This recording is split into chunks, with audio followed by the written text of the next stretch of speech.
Okay, Assalamualaikum. Hari ini kita akan sambung dengan topik 1. Okay, so topik 1 adalah berkaitan dengan Introduction to Fundamentals of Programming.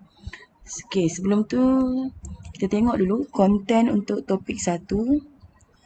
Okay, so ini adalah senarai topik.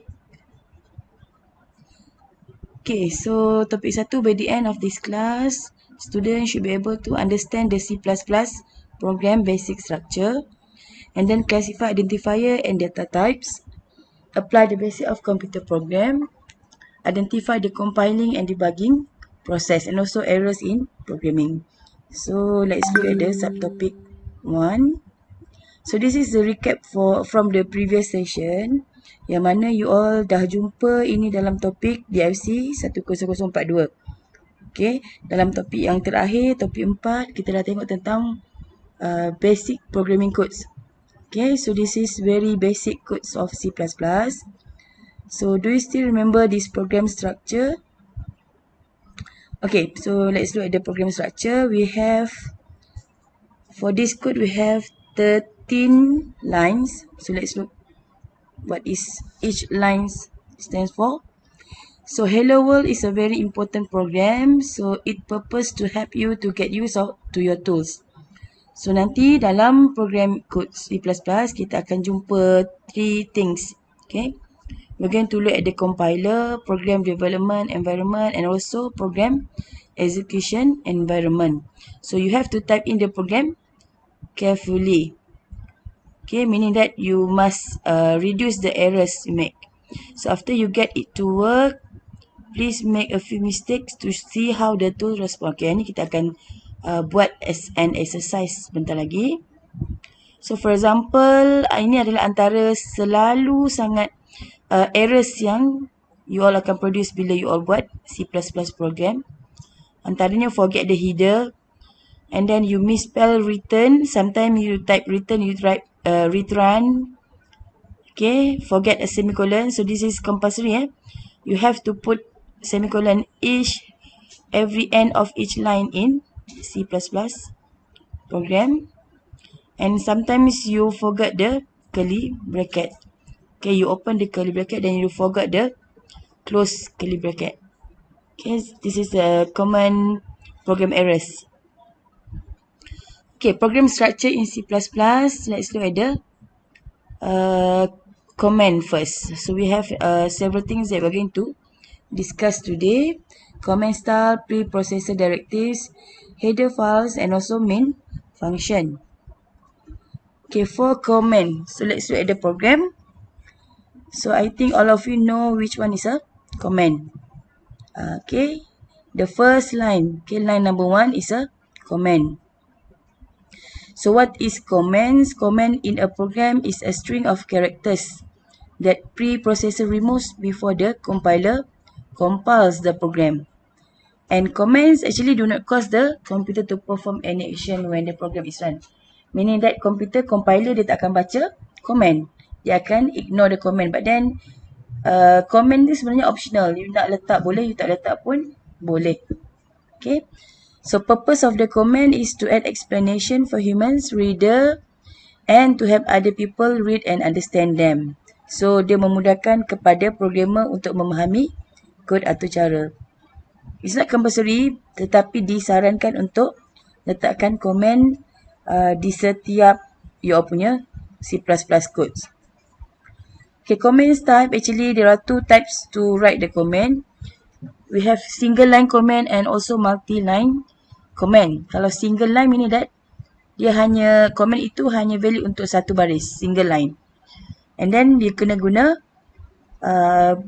slash operator. Okay, kena double slash operator and then you write the command. So kalau kata you ada second line, you have to put another double slash.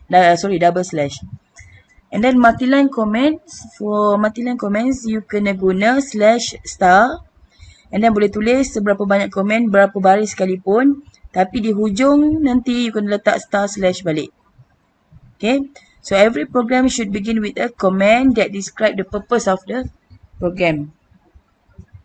Okay, ini tentang command. Next, we move on to the preprocessor directives. Okay, so preprocessor directive is on line 3, which is start from include ice stream. Okay, so this is hashtag, okay, hashtag or pound symbol, which is a signal to the preprocessor before the program is compiled. Okay, and then you put the include file name. Okay, include file name mean is a preprocessor instructions that says what follows is a file name. Find that file and read it. So the angle bracket around the file name tell the preprocessor to look in all the usual place for this file. And then iStream is one of the file name. Okay, iStream is one of the file name. So preprocessor to look for the header file iStream in the directory. So iStream stand for input output stream. So kita kena include iStream to allow us to use the cin and cout statement. Kalau you tak include, then compiler tak jumpa keyword cin and cout. Okay. Main function. Main function adalah yang paling penting because all your coding, you will type your coding inside the main function. Okay. Dan kenapa dikata sebagai function? Because main function ini normally kita akan simpan dia dalam bentuk satu blok. Okay, blok tu dia mesti melibatkan sepasang curly bracket. You open and you close. So you akan type all the codings inside the blocks. Okay, we call it as a function, a main function block. Okay, so the identifier main is the name of a function called the main function of the program. So every C++ program must have one and only one main function. So purpose, it tells where the program begins. So compiler, once you start the compiler will search for the main function first. Bila start saja memang dia akan cari main function. Barulah dia akan pergi kepada structure ataupun function-function yang lain. Okay, let's look in details about main function. We have bracket ataupun parenthesis. Sepasang parenthesis ni that required parenthesis that follow the word main indicate that it is a function. Kalau awak jumpa je ada sepasang bracket macam ni, sebenarnya it represent function dalam C++. And then integer. Integer is the name of data type. Seperti yang kita dah tahu sebelum ini. Okay. So apa maksudnya bila kita letak integer di depan perkataan main, meaning that when the program has finished running, it can return an integer value to the operating system to signal some resulting status. Okay, so function ni akan memulangkan nilai berjenis integer. Okay, return statement. Kalau kita tengok dalam integer main, last kali sebelum you close the curly bracket, you have return 0 and semicolon. So what is the meaning of return 0? Okay, return 0 mean that to exit a function. So it's optional for the main function in standard C++. It is because some compilers expect it to be included as the last line of the main function. And the value 0 indicates that the program has terminated successfully. Okay, in case you tak nak put the return 0 statement, okay, so you kena tulis, instead of tulis integer main, you kena tulis void. Okay, let me type here. Okay, wait.